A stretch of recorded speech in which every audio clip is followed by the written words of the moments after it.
drink.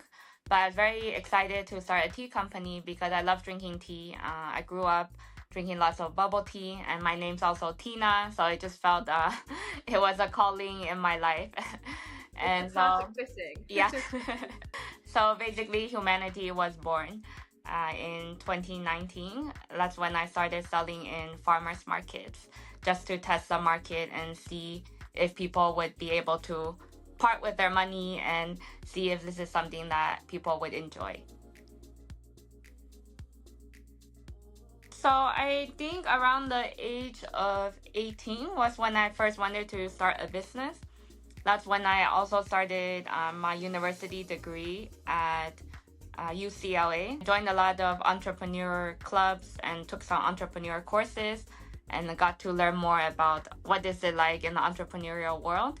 And I met a classmate who was also 18 and had launched a successful Kickstarter campaign, and he was able to raise like 2 million just through like Kickstarter. So I was like, oh, that seems not so difficult. I mean, he's just my classmate and he's doing it, so I think I can do it as well.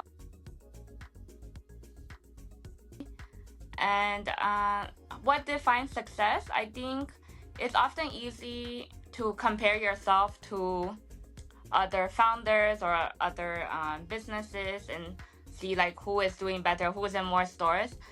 But I think it's important to define success based on you and yourself as a company and your team, because at the end of the day, it's how much you've grown over the years versus comparing yourself to a unicorn and feeling bad that you're not growing as fast. So I think setting measurable goals for me is success. So if we're able to get into more stores every year, we're able to grow our range over the years and looking at export opportunities, then that's success to me.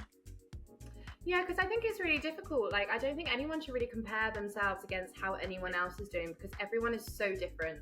So it's just like very hard to compare like yourself to someone like us as well. Like, we do very, very different products.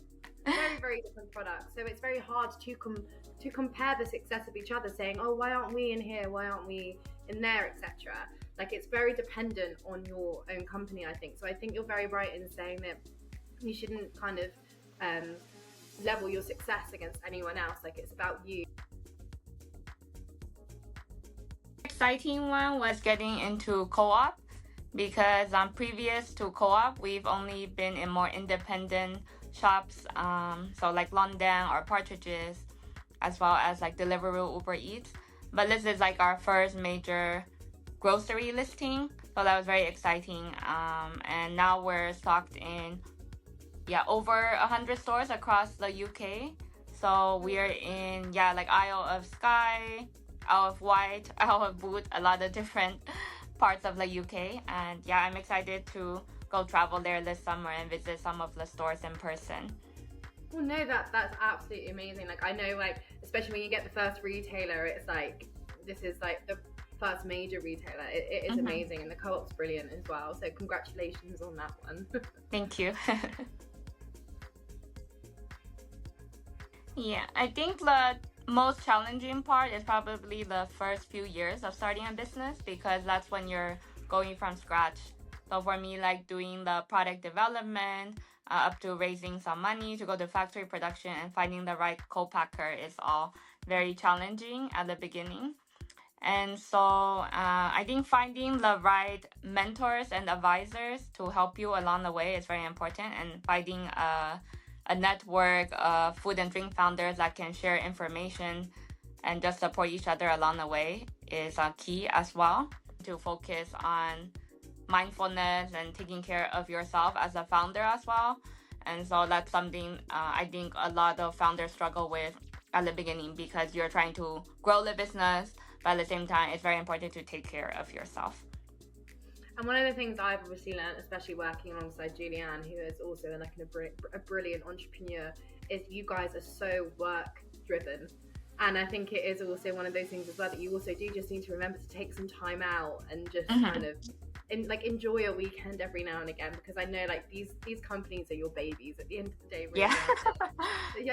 So the work that goes into them, it's completely understandable. But I completely agree with you. Like, in order for your business to be successful, you actually do need to take that break from time to time to like sit back, look at what's going on, because I guess you can get very, very involved in just work.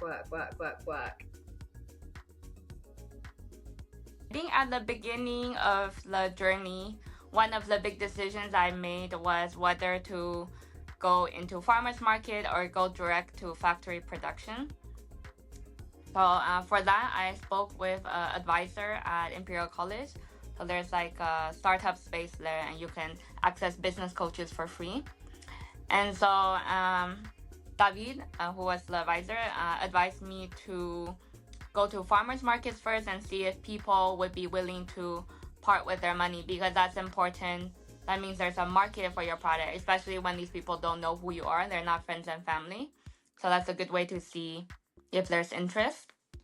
And so instead of going directly to factory production and producing a product that people might not enjoy, it was better to go to farmers market and get that data over a 1-year period.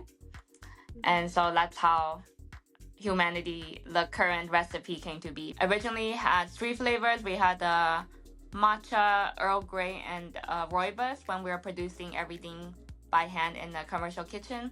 And then we also had 2 types of milk, like almond milk and then oat milk. And so from there, we found out that oat milk was a lot more popular than almond milk, and that Earl Grey and matcha was more popular than the rooibos. So that's how the flavors came to be. And I think sampling is something that I think a lot of people should make the most of, because I think quite a lot of the time it's just kind of like, oh, this tastes fine to us, but it's actually, we're not the people that are going to be buying those products. It's everyone that you've been out sampling to. So that is such valuable insight into your own product. And as you've said, like, it's a decision that I think every entrepreneur should really, really take into consideration and get that sampling done, because those are the people that will be buying your product. I think for starting a business, you need to be very passionate about your business idea, and it's something that you will have to stick out with through the tough times and the good times. So if it's just something that you're hoping to make lots of money quickly, then don't do it, because you really need to be passionate about what you're doing. And if it's just on money, I say like work in investment banking, maybe. That's probably, if you have the belief that your business and your product will work, and you believe that your business is making an impact for your community, then I think that's worth going for and starting a business. Yeah, and 100%. And I think as you said, if you want to earn money quick, starting a business, that's not what happens. It's definitely a process. You definitely need to have patience, and I think it's something that develops over time. It's definitely not something that happens overnight or something where you click your fingers and it's done. So I think, as you said, like, you have to have the passion for it, and you have to make sure that you stick with it and really do make sure it does get to that position. Because I think so many people who start a business do think, like you said, it's something that you do make money like overnight. And unfortunately it's not. Otherwise I think all of us would be entrepreneurs, especially I would anyway. Focus on also my well-being and focus on sleep as a solo founder, because the first year was definitely challenging, but I could have avoided burning myself and having to go to a hospital if I had just like focused more on sleep and focus on what my body was telling me.